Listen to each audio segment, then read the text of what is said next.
Today's topic is centered around the idea of flourishing. As we consider our goals and dreams, the ambitions that we've set for ourselves through our businesses or personal endeavors, we also have the bucket list we hope to get to one day.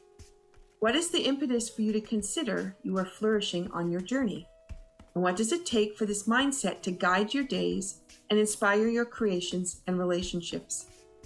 According to Oxford Dictionary, the idea of flourish is the opportunity to, and this is in the quotes, grow or develop in a healthy or vigorous way, especially as the result of particularly favorable environment. Further, it also includes a person waving something around to attract the attention of others. These two ideas can bring different meanings to how we live our lives and the activities and opportunities we bring to us, but also that we can share with others. My guest today, Glenda Lane, was a physiotherapist for over 3 decades, and in the last decade has combined her intuitive gifts as a soul guide to creating a special program merging science and spirituality to help people engage with their innate body wisdom and assist with decision-making with their true nature. For those of you familiar with light language and may have listened to the previous podcast with Dr. Lori Hobbs about her experiences with light language, Glenda brings us an additional set of experiences and gifts with her many years using light language in her work. You're listening to Be Well with Michelle Greenwell, and this is Season 2, Episode 9, Flourishing is a Mindset with Glenda Lane. Welcome, Glenda. Thank you. Thanks for having me. When I was thinking about how I wanted to start today, and I was thinking about the light language, I started to consider how many people cut a deck of cards and pull out an affirmation for the day or to create their mindset. So what I did was I went to my affirmations for the body and biofield deck, and I thought I'll pull 3 cards. And sometimes people do that body, mind, spirit, sometimes past, present, future. I just cut 3 cards with no intention, just to see what would happen and what would come from it. So I laughed when this one came up. So for those people who are listening in and can't see, there's 2 yellow lines that kind of wave almost like a butterfly wing. And there's a center kind of rod that goes down the center, and the rest is gray, black, and white. And this is from Meeting the Divine. Balance with this chakra transcends personal experience and expectations to assist all others. Compassion and action is necessary for personal growth. And it's the 9th chakra, which is known as the soul star.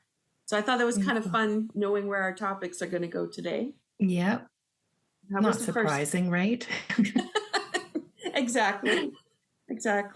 And then the second one came from the fascia spine flow. So for those people who are tuning in again on the podcast, this one has green, yellow, and white cream, and it's how the fascia comes off the spine, off each vertebra, and so it kind of looks like that.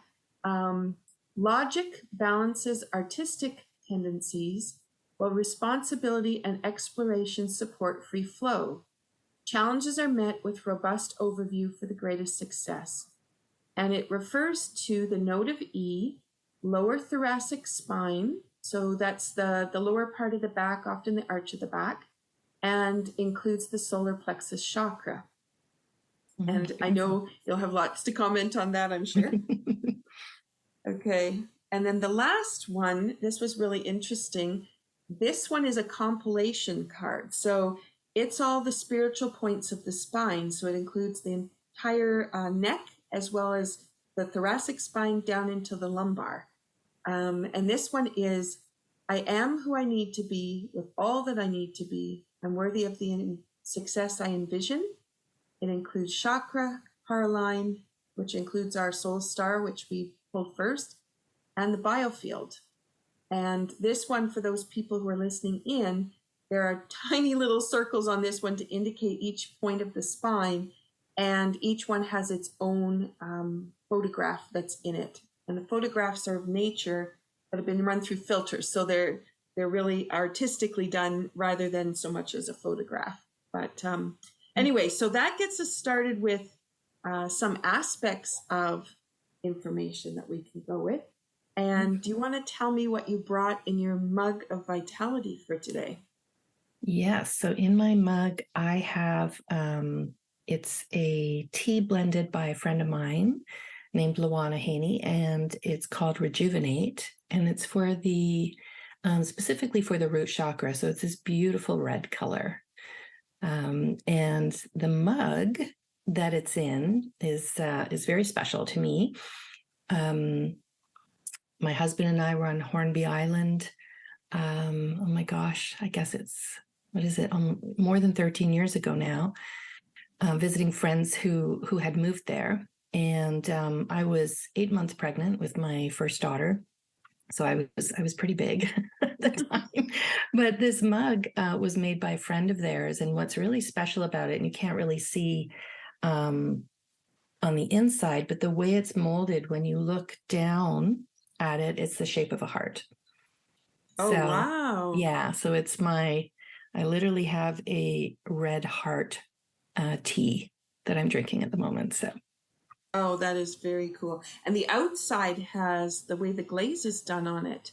Yeah, it's beautiful. And then inside, again, I'm going to spill my tea if I try to show you, but it's got actually colors of red woven in on the inside as well. So, yeah. Wow. Beautiful. And I chose Island Passion. So I wanted to bring in all of what would come in from the garden here in Cape Breton. And then I've got the Island Passion comes from our tea company, Cape Breton Tea Company. And it's one of the top blends that's people just resonate with. I think it's just the lavender and the lemon balm and chamomile and all just rolls together. And I put it into my Prince Edward Island mug, the other island at this end of the country. And this one has all of the dirt from PEI is put into the paint. And so I always feel like I'm holding a mug of the earth when I'm drinking from it. And that's so cool. Yeah. And I saw the PEI dirt when I think I was 10 or 11. We came on a tour just to learn more about Eastern Canada. And I fell in love with the red dirt, and I forgot about it too until we moved here. And it was a little while after we moved here, I realized I had purchased land with red dirt, and it was like, wow, I actually did come back, which I had stated when I was 10. I was like, that's it. This is the red dirt. Well, we did two family, I'm from Ontario originally, and we did 2 family holidays to the Maritimes, and Prince Edward Island was our main spot that we stayed at, and just loved it. And I have an extremely dear friend who originates from PEI, and so it's a special place for me as well. So that's really neat. Yeah, that's cool. Well, cheers, and let's cheers. We'll get started into our conversation. Mm-hmm. Oh, so beautiful. Okay. So let's talk about how you melded your 2 passions for healing into the Flourishing package that you have, and what has been your experience as a result of doing that as you work with clients. Yeah. Oh my goodness. So, as you said, I've been in the physical therapy world for over 30 years now, and so I've had the privilege of working with many, amazing clients over the years. And, physical therapy tends to focus on the physical body. I mean, most people are coming in with a physical issue. And in all those years that I have been working with people, what I came to understand, and this, I started taking some energy courses at one point. I think my first introduction to energy was I had training in traditional Chinese medical acupuncture. And that was kind of my first, the door opening to the world of energy, because it was so different from Western medicine trainings that I'd had up until that point. And so from there, I took several different energy schools. And what I came to see over time was that it's not just a physical issue in the body. Someone's coming in with a physical symptom, dysfunction, and obviously wanting assistance with that. But I came to see that it goes much deeper than that. There's a lot more going on with someone, and that the body really is the messenger of our soul. Our soul speaks to us through the body. And one of the ways that it does that is through symptoms such as pain, such as tension, dysfunction, and disease, and also through our emotions. So that's kind of where I've come to now, and help my clients in, I guess, whole being wellness, really looking at the mind, body, spirit, and really seeing that the body is just giving us feedback, constant feedback about whether we're in alignment with what's true for us or not. And once we learn that language of the body and can really become in tune with, even listen to our bodies. I mean, for years, I never did. I was, up in my head, like a head walking around on a stick, really wasn't in tune, even though, ironically, I was in the field of physical therapy and had been a dancer as well for years. And over time, as I came up more into my head and through schooling and what have you, I also developed some chronic pain and some chronic issues in my body. And I didn't really want to feel them, didn't really want to be with them. And so, I was going to bop up into my head. And really, over time, not that we're ever really disconnected from our bodies, but I certainly wasn't paying attention, to what my body was telling me. And so, now I really see my role in whatever I'm doing, whether it's physical therapy or in my soul guidance sessions, is to really help people tap into their body wisdom, really connect with their bodies and receive the wisdom from their soul, their own knowing that trumps anyone's knowing. It's like you have your own knowing, you have your own barometer, and it's just learning how to do that. And so I really assist people coming out of their heads into their hearts, really coming into connection with their body so that they can receive. I mean, that's where our intuition is too, right? And so really receive the messages from our soul, from our guidance system, really to assist us in making those decisions that are aligned for us, and that are right for each one of us. So I think that's where the two have melded. And I think as well, last year we moved out of the age of Capricorn into the age of Aquarius, and it's really moving from that. The age of Capricorn was very much like the information age, right? Technology, look how it just boomed over the last 20 years, right? I mean, I remember not having a computer, or a cell phone. not having a cell phone, exactly. And so, things really took off there. And this age of Aquarius is more the age of vibration. And I call it the age of energy and the age of feeling versus thinking. And not like we're ever not going to use our minds. They're glorious, attributes that we have that we can use. But now let's do both.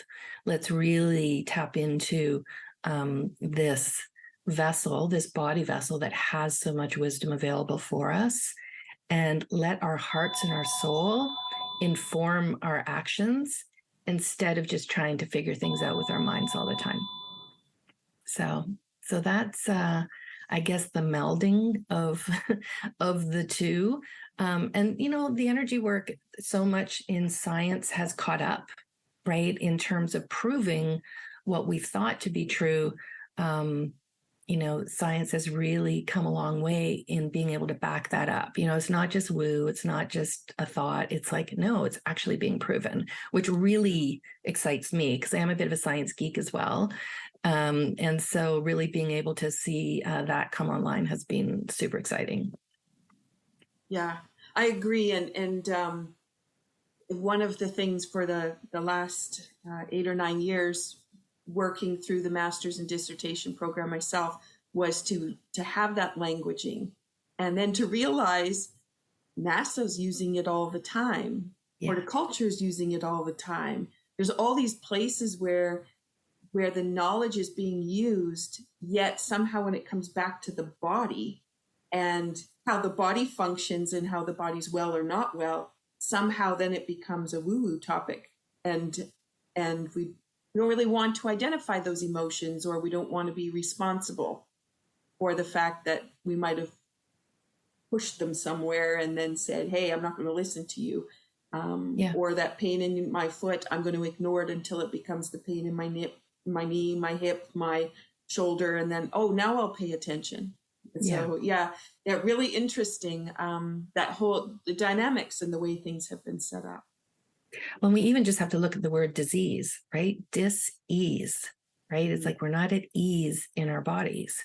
And it's not just that cells have mutated or that, have gone awry or, that are causing this disease.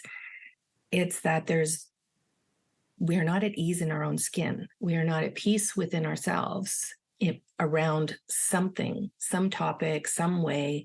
And so it really is, it's like I want to say a calling card, but it's like, pay attention over here. There's something here that wants your attention, that wants healing. And yes, it's the physical. We can't separate out the two, but there's more. There's more here to look at, and that wants to be known. So, yeah. Mm-hmm.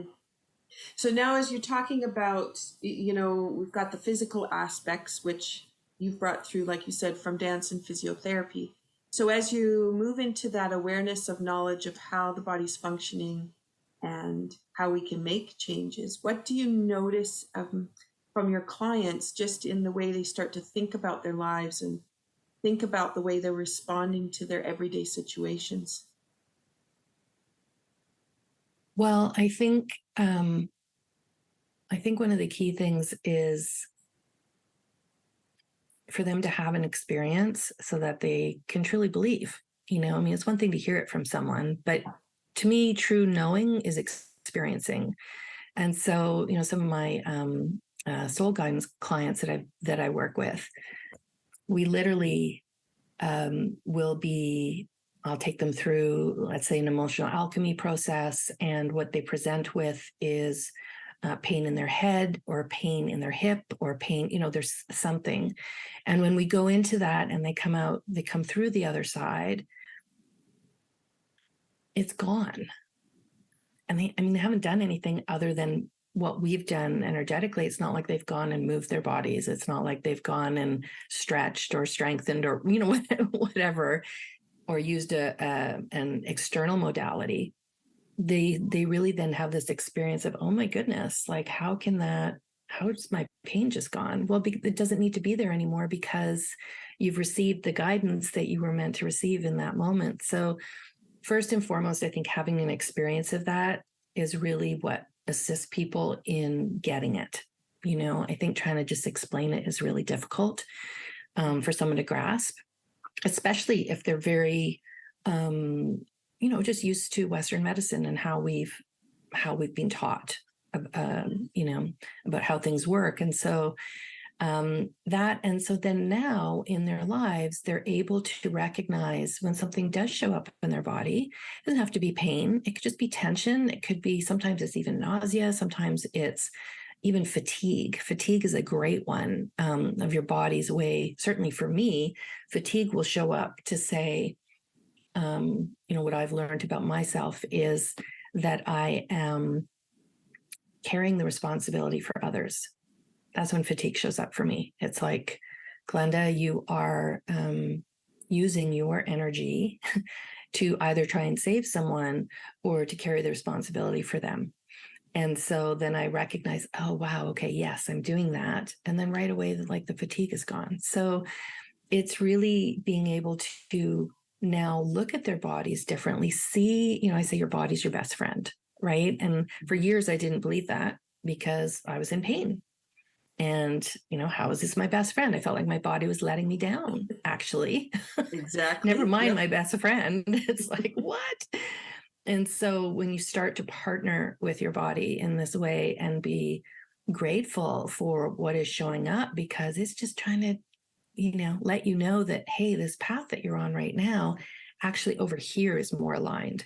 It's like trying to get your attention, or what you're believing in this moment is not the truth, right? Or that emotion that you suppressed, in childhood, especially, it wants to move. Emotions aren't meant to stay stuck in the body. They're meant to be in motion. And so it's time for that to leave the tissues of your body and move. And so that's why it's coming up. So we start to, what I start to see is they go from a place of this is happening to me to a place of this is happening for me, and getting curious and being willing to actually feel what they're feeling. That's really important. Is the first step, is really not just having something come up and right away go, oh, what's this about? Because that's all mind level still. It's letting yourself experience what's showing up in your body, really feeling it. And then once that has diminished, the sensation has diminished, and like I say, the charge has gone from that emotion or that sensation, then you can get curious, right? So it's too many times people will bypass that feeling stage, and so then we're just not partnering with the body. We're just up in our heads again, trying to figure out what's going on, and also not from a place of. I think a lot of people that come to see me at the beginning are in a place of there's something wrong. I need fixing. I got to find that thing that needs fixing. And that's actually not true. You're not broken. You don't need fixing. You're whole and complete, and you got some stuff going on. And so when we can get curious from this place of, ooh, what wants to be known? What is here for me versus I got to find the thing to fix me. It's again, very moving from that kind of victim, this is happening to me, to being more in your own power of, okay, this is for me, how, and let me lean in instead of pull away. Exactly. Yeah. And it's such interesting voyage too, when, like you had commented just a little bit before, about how instantly it can change. And I think about times when I've gotten in the car and my head is having that discussion of judgment, right? How dare that person do whatever it is that they did? And I'm really upset about it and whatever. And then I stop and go, actually, is this my anger? Yeah. And then I find out it's not even mine. And I'm just out of balance, and I just need to find my way back to balance. And then I've forgotten what I was even thinking about. And it's such an interesting thing because it's an all-consuming thing, and it could take your whole day up. Yeah. Or you just figure it out, and then poof, it's just gone. Yeah. It's and really I think that's why people journey. won't allow themselves to feel is that fear that, we make up great stories about emotions, right? So it's like, mostly because we're judging them. So, we can judge anger as being bad, and then we can judge ourselves for feeling that anger.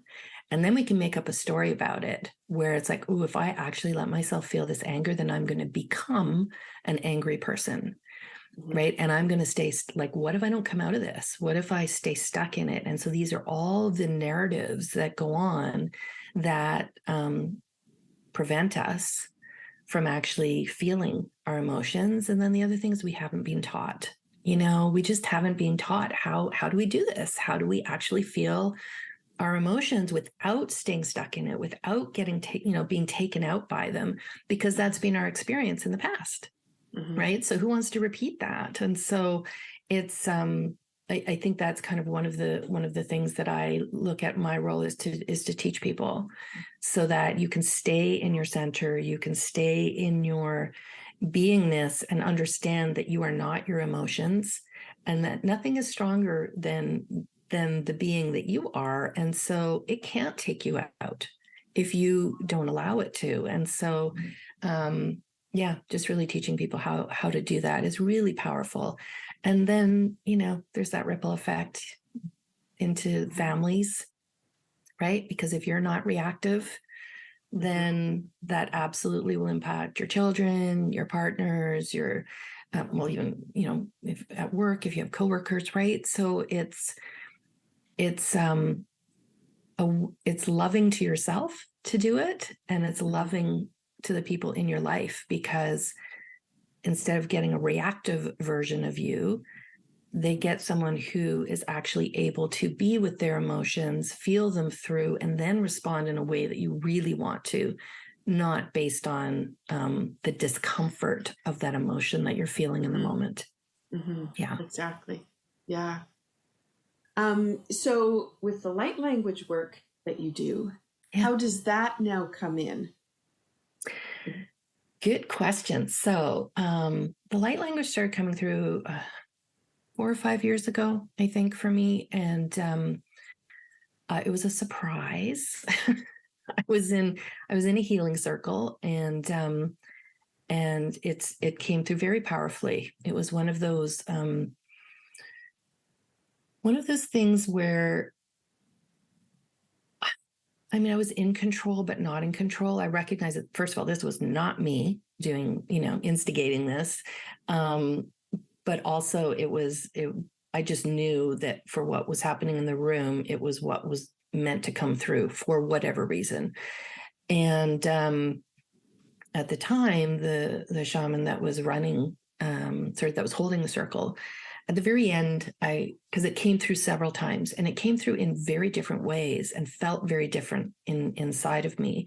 And the first one had a quality of fierce love, saying no to lower frequency energies that were present. The second time, it came through in like a celebratory manner, in celebrating someone in the room. And the third time it came through, I had a woman that was next to me, and it just brought her to tears. She goes, "I just feel like I've come home." So it has, I think it comes through for different reasons and for different times. And when I went to the shaman at the end, I said, "Look, I don't want to get in my head about this. I don't want to analyze it. I don't want to, but like, what is going on?"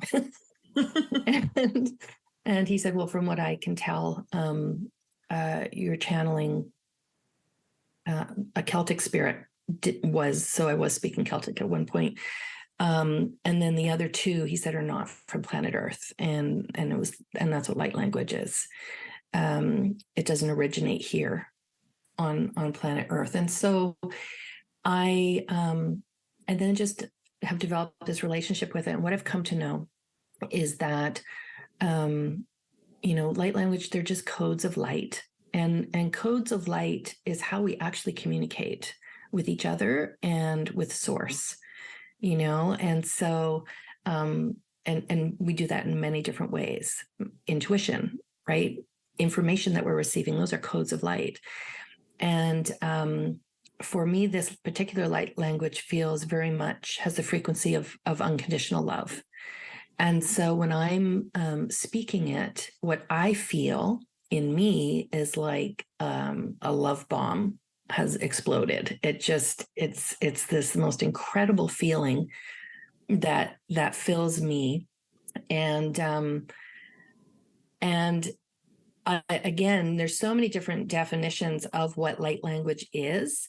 And what I interpret it as for myself is that it's meant to bypass the mind. So it's not, it's a felt experience in the body. It's meant to go to the level of your cells. It's meant to activate those codes of light and love within you.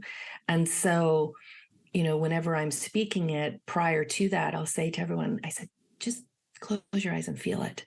Don't worry, don't think about it. Don't, don't try to analyze it whatsoever. Just have a felt experience and notice what you experience in your body, because it's going to be different for every single person. And I used to hold, prior to COVID, I held in-person activation circles.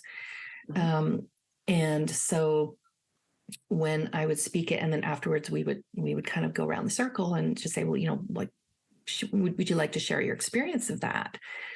And with the same activation, one woman said, she goes, again, I felt like I came home.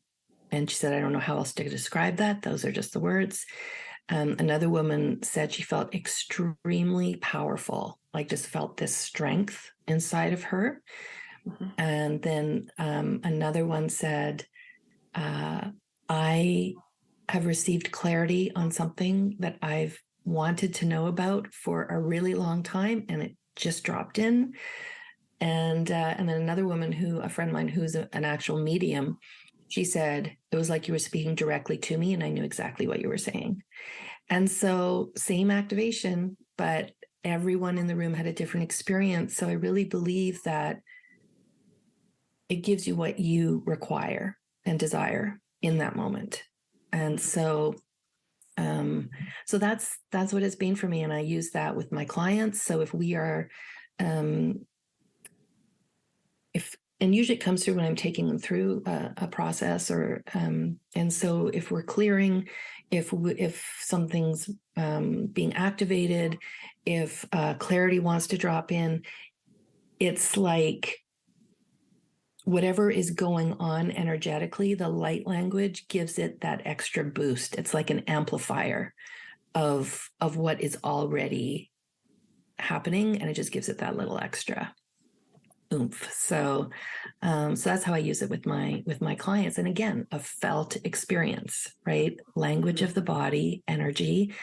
And so it's really, really been a neat journey of mine. And then also not different hand movements are now, when I speak, it's this kind of thing happening. It's very strange. And my body will move in different ways. And sometimes it turns into almost like a chanting, right? So it's so different every single time, and which is kind of fun because mm-hmm. I never know what's going to come through. And I never know when it's going to come through. It's not something that I go, okay, now we're going to speak like light language. It's not a forced thing. It's very much, I'll just know in that moment, I'll just feel like, yeah, okay, something wants to come through. I ask the client for permission, and then they say yes, and then it comes through. Yeah. It's interesting because I think about, when we have those perfect days where we're so euphoric from something that's happened. Yeah. We just kind of float. And those days are the days when you go, I wish I could always capture this kind of day, right? Yeah. Instead of getting stuck in the mundane. And so I just know with the time I spend trying to be in balance and flow, how those euphoric kind of moments sift in and out of the day, and they come more frequently. And so as you're describing all that, I was thinking of the people who might have had glimpses of those moments, and then they disappear and they think, well, they're just not there for me. But then you start to think, well, what's all the baggage that maybe is in front of that? What are the things you're not listening to, or you haven't been moving? You've been sitting in front of your computer. You've been really locked in, or you've been locked in your house, and you just haven't been really out there experiencing life. And how close to having the experience of that euphoric opportunity to feel that overall sense of love, how close it could be to you, but you just didn't quite put the listening on in the right direction. Yeah, I'm not even aware that. So what you're referring to, for me, I call that flourishing. So those moments of euphoria, of love, where everything is, you're in flow. I mean, in fact, you're not in flow, you are flow. You're just, you have those, and I know we've all had them. And they could just be glimpses. But one of the things that I assist my clients with is moving out of what I call survival mode into flourishing. And survival mode, I'll just give definitions of what I'm describing them as. Because if we don't even, I didn't even have an awareness that, I could be in survival mode or in flourishing. Like what is that? And so survival is anytime we are living out of alignment. So if all the shoulds, have tos, and musts, right? If those are coming on board, we're acting according to that. if we are engaging in our conditioning, so in other words, our protective patterns that we take on as children, we took them on to try and stay safe. So as an example, people pleasing is one of them. Perfectionism is another. Doing everything yourself, right? I've got, that fierce independence, sometimes the lone wolf syndrome. So these are all just examples of protective patterns that we took on as children because we believed we had to in order to stay safe and loved as a result of an experience that we had. And we took that experience to make it mean something about us. Like, I'm not enough, I'm not worthy, I got to prove myself, like whatever the belief is. And so survival is a place when our ego is about keeping us safe, right? This is where these protective patterns come from, is really when the ego is running the show, right? It has the reins. And so we're living according to what we think we should be instead of what is true for us. And a lot of times we feel disconnected from what that is, right? Because they're just well-ingrained habits, these patterns. The thing about survival land is it actually isn't where our true safety lies. Our true safety lies when we are in alignment with what's true for us, that we create that safety within ourselves. And so survival is very much, it may feel to some people like they're constantly putting out fires everywhere, right? It's like from one problem to the next. It's where struggle and suffering live. Usually it's when we're really up in our heads, right? Trying to figure things out. And so flourishing and fear is the main energy that runs survival and also the paradigm of lack. So that is kind of in a nutshell I'm referring to as survival. Now, there are times when, yes, we are truly in survival, right? So if we're trying to just put a roof over our head or find food to eat, right? There are people that are in real survival mode. So that's not what I'm talking about when I talk about this paradigm, because the majority of us tend to live in survival, with fear being what runs us, so to speak. Flourishing is where love is actually the energy that inspires us. And it's where flow lives. It's where more ease lives. It's being in touch with our heart's desires and choosing from a place of love. But it's also the unknown, right? And so I'm not saying that flourishing, you feel awesome all the time, because the unknown can feel pretty uncomfortable, right? It doesn't feel safe to our ego. Our minds like to know what's going on, what's coming down the pipe, so we can be prepared, right? And so, but that's not what flourishing is. Flourishing is leaning into the unknown, and it's really involving trusting your own knowing and trusting life, trusting what life is bringing you. And so, that's kind of my definition of survival and flourishing. And so what I assist people in doing is really reconnecting with the truth of who they are, really reclaiming their energy, and a lot of times replenishing their energy, because with all these shoulds, have tos, and musts, it's a way that we leak our power and our energy, unknowingly, of course. We're not doing that on purpose.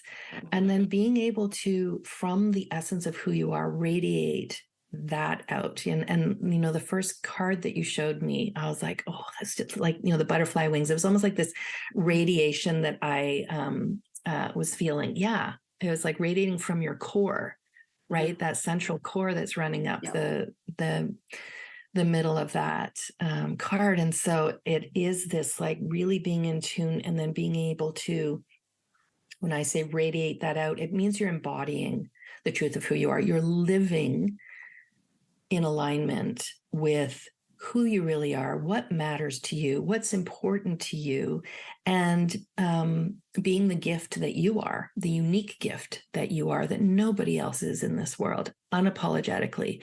And so what happens over time, as we become aware of what our patterns are that are keeping us in survival mode, then learning how to disentangle from them. And I teach what I call the tools of flourishing to assist people in being able to move out of that. And then it's living that way, it's embodying it. And you start to have more and more of those euphoric experiences, like you said, right? You start to be in that state more often. And so instead of being in survival all the time, we start having more and more of these flourishing experiences. And gradually over time, flourishing will become your default way of being instead of surviving. And it just feels way better. And it's more joyful, and it's more alive. You just feel, and it's creativity is a huge part of flourishing, 100%. I believe we're here to create, we are creative beings. We're here to create upon creation. And so often when if I notice I'm in survival mode, I'm not creating, I'm consuming, or I'm complaining, or, you know what I mean? So it's like creating is a tool of flourishing, of that can really be like, ooh, what do I get to create right now? So anyway, that was a very long-winded explanation, but I just wanted to share that because flourishing is possible. And I didn't even know that it was a thing. I didn't know that it was a thing for a really long time. But then once you know, and you know how to, then we can choose differently. Exactly. And it's one of those things too, you catch it for a little while and then you find a way away from it, Yes. which reminds you that it's present and you're not there. And then it's that journey to bring you back again, and how you get lost in some bits and pieces. And but then that's the human journey, right? And I actually call it the journey of remembrance, because it is choosing to remember over and over and over and over and over again. Because yes, we will forget. It's just going unconscious, right? It's just not being aware. But then what I find happens is you become aware more often, and it's like you go into survival, but you don't stay there as long, and you don't go into survival as often. So this is kind of the journey, and each time it's a coming back and remembering who we are.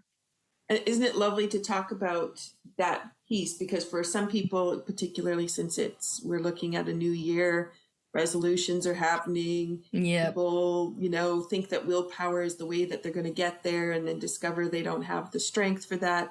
And when you look at that idea of it's a wave and it just flows in and out, and the same with sound, sound is just flowing and moving us. And when for me, when I'm moving in my body, I have the times when I sit and spend a lot of time, or over the holidays where you don't get out as much, you do a lot of eating, talking.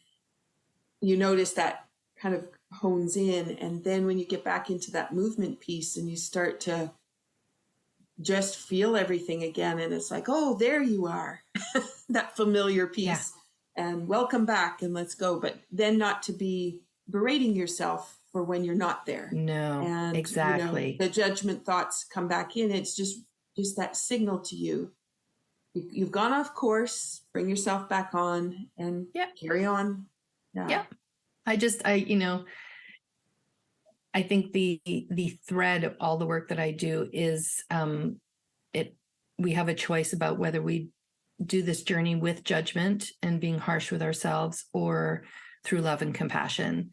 And so, to me, I'm at a point where I'm just like, oh, silly human, silly Glenda, you just went off course, and you just kind of laugh about it. And then you choose to come back. There's no need to beat yourself up and go, oh my God, I didn't get that right again. Or, oh geez, I did it again and I know better. And like, when am I ever going to learn? And you just go down that path, and it's just taking you out even more, so you get to choose whether you do this with love for yourself. And it really is, this whole self-remembrance, self-realization journey, to me, is a form of self-love.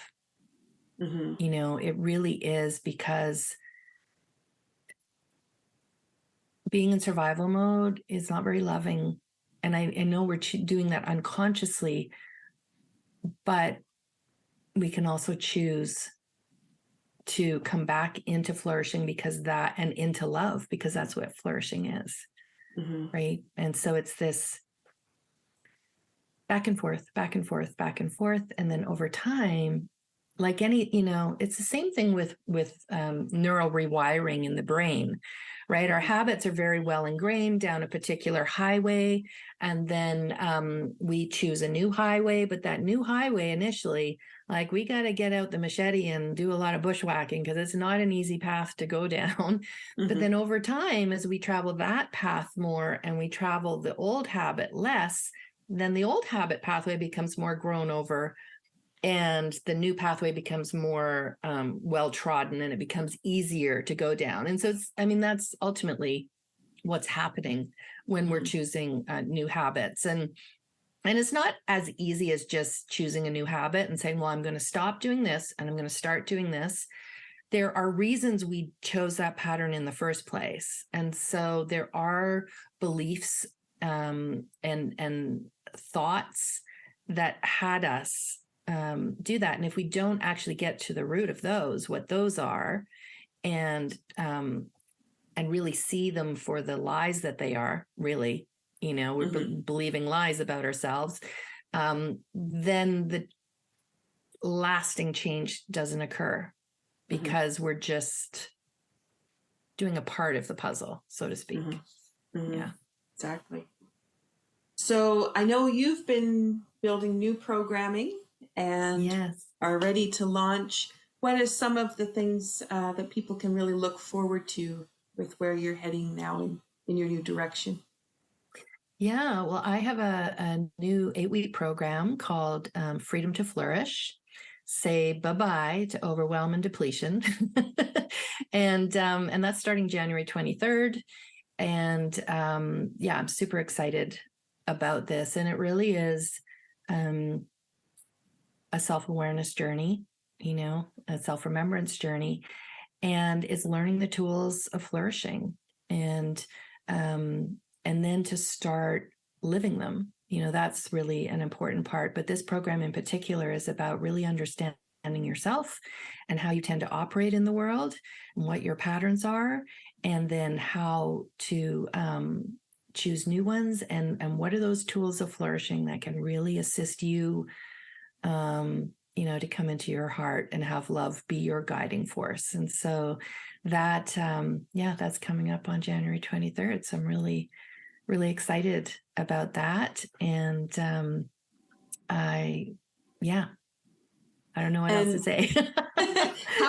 How can people reach out to you if they want to know more, or if they're listening to this podcast later than January 23rd? Sure. What are some of the things that they can look at for your resources? So I have created a PDF called The 3 Secrets to Flourishing. And that is something that I would love to gift people. And so if you go to giftfromglenda.com, you can receive that gift from me, and then you're on my email list, and that's one of the ways that we can be in connection. I'm also on Instagram. It's Glenda Lane Freedom Guide is my handle, I guess, there, and also on Facebook. And my my website is freedomfromwithin.net, and so that's another place. If you want to just reach out to me, have any questions, my email is glenda@glendalane.ca. And so that's another way that you can get a hold of me. I'm on LinkedIn as well. There's several ways, but if you'd like to receive the 3 Secrets to Flourishing and really start to lean into that for yourself, then by all means, please go to giftfromglenda.com and you can receive that.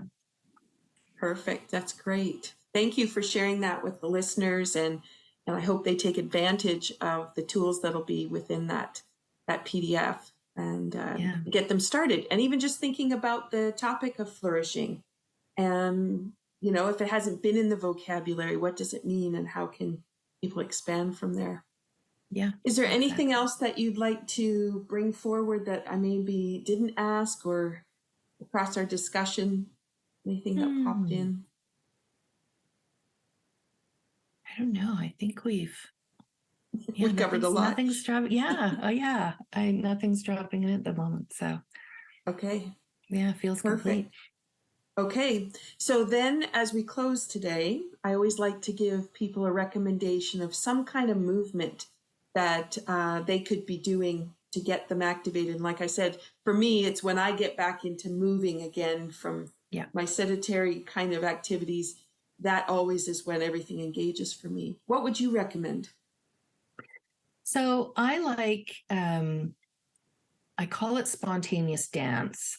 I don't know what it is, but what I do is I put music on. Music is very activating. It's actually one of the things that brings through light language for me a lot. And so I find, because those music is sound, right? It's those light codes through sound.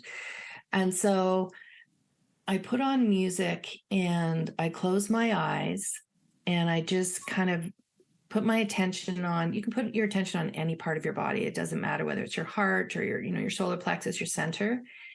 And then how does your body want to move? And you just start to allow it to, maybe it's an arm that starts to move. Maybe your body starts to sway. And it's just this spontaneous movement where you're letting your body take the lead. So you're not doing dance moves. You're not doing any of that. It's just simply to allow your body to start to move. And what happens for me, I call it a bit of an unwinding that happens. So a lot of times if there's any tension or any stagnation of energy anywhere, my body just knows to move in a particular way to release it. And everyone else's body will do the same. But it's giving the time and the space to let our bodies do that. I mean, how often do we hold our bodies rigid? And half the time we don't even know we're doing it, right? I'll be lying in bed in my meditation, and I'll be like, oh wow, I'm clenching my butt cheeks, or oh wow, I'm holding my thigh tight. And so there's an awareness now that I have of like, oh, okay, let that go. So our bodies, they do want to move. They're not meant to be sedentary, as you well know. And so that is a practice that I love to do, especially when if I have been sitting for a while or I haven't been moving, is to just put some music on, doesn't matter what it is, and just let your body do its thing. And it feels pretty amazing, actually, because it's like you're having a date with your body. You're partnering with your body, and you're just really in tune, and it completely takes you out of your head. So yeah, you reminded me of actually a time when it really really opened my idea of dance as a healing modality rather than just dance as a, because I love to performance, right? Or performance or whatever. Yeah. Exactly. And it was working with Heather Cornell, who is a tap legend from Canada, but lives in New York. And Heather had us listening to a piece of music and bringing out each instrument. So she would say, I want you to pretend that you are the piano. And the only thing that you can move is your big toe. And then we had to play the piano with our big toe. And it seems crazy when you're thinking about it, but the eyes are closed. You're just kind of in that music. And then she would change the different instruments. And we did have live musicians, so it was a little bit different than putting on a recording, but it works the same way. But what happened in that process was the healing power. And there was some things going on in our family, and there was a lot of blocked emotions that we weren't aware of. And out of that process, one of my family members just, we finished, and they were like, I'm so hungry. I am so hungry. I am famished. I need to go eat. And they hadn't been able to eat well for several weeks. Wow. And they weren't sleeping. And then it was a big meal, went to bed and slept for like 16 hours and came out a new person. And I was like, wow, we stood in that space with our eyes closed for over an hour. It felt like 2 minutes, but it was well over an hour. And when it was finished, it was so profound. And I had forgotten about that little piece till you were just talking. So I don't know if that speaks to any of the listeners, but the profoundness of taking that time and to be present with the music and really listening into the body. It can just be so empowering. And you don't know where it's going to take you, and you don't know what healing's going to happen. And that was really a pivotal moment for me, shifting my work as a dance studio owner, going to competitions, preparing for year-end recitals, and shifting over to what is the power within this movement that I've been missing, and that I could be gifting to my students in all the challenges that they're going through in their days. And when they come to me, I put more stress on them, or I can choose to just sit back and let them experience dance so that they can heal from whatever challenges they're facing. I love that. Yeah. Beautiful. So that wasn't what I was going to say, but that's, I'm really happy. As always, right? Best laid plans. So what I did want to share was on my YouTube channel, so at Michelle Greenwell, there's a playlist called Dance Integration. And I have, it's called the Bioenergetic Wellness Dance Warm-Up. And it's one that you wouldn't be necessarily listening to your body, but you can connect energetically with the activities that I've placed there. And so I would invite people then to take a look at the YouTube channel and see what they've got. So thank you so much. Look at that. Yeah, please do. I just, this morning I was teaching little preschoolers. They're 3 years old, and we did everything that is on that video. And it's taken us a few weeks to get to the place where they could listen enough to be able to do all the activities. But we did it today, and I was so excited. Awesome. Just transforms their day too, and what they're doing. So. Oh yeah, 100%. And kids are so in tune energetically. I mean, really, energy is the first language of a baby, right? It doesn't communicate with words or any of that, but it feels, and it can pick up on energy really well. And so kids are awesome that way, in terms of being in what they feel and moving. And I love that you're doing that. Yeah, I know it's the light in my week, since I'm kind of retired from teaching dance that way. But it just that little burst. So thank you, Glenda, so much for sharing your wisdom and for the program that you're bringing forward and how you're making a difference for so many people. I really appreciate the way that you spoke today and what you bring forward for people. Thank you. Thanks so much. It was a lot of fun. And just love connecting with you. You've been listening to Be Well with Michelle Greenwell, and this episode is sponsored by Dance Debut Inc., providing movement programs to create a flourishing lifestyle while achieving your goals and ambitions and enjoying the activities on your bucket list. Also by the Cape Breton Tea Company, bringing a little of our countryside and hospitality into your day with a luxurious cup of the tastes and sounds of Cape Breton Island.